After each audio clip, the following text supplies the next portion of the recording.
สับสนอายคอยน้องอยู่ด้วยใจสุดแสนทนจากให้กายหลายปีผ่านคนก็เลยหน้ามนต์ผ่านได้จะมาถือไปพบสู้หรือมีคู่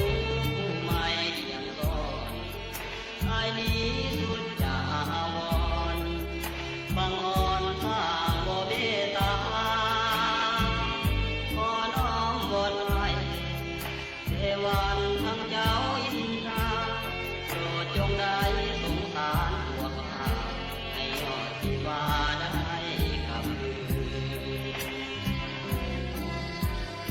อายนี่คอยน้องอยู่ทุกวันป่านนี้ยังบอกกับอันคืนวานอายสุดค่ำคืนแสนเวทนาลูกน้อยของแอบพัดบืนยามเข้านอนลูกเขาสะอื้นน้องยังบอกคืนซา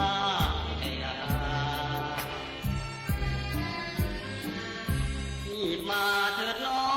งอ้ายของเป็นคำสุดท้ายยินแล้วจงเฝ้าอ่อนใจอย่าไปปล่อยตัวทรมเห็นใจอ้ายก่อนยามนอนสุดแสนน้ำหากพี่น้องยังมองยามค่ำอ้ายคงหายซ้ำโปร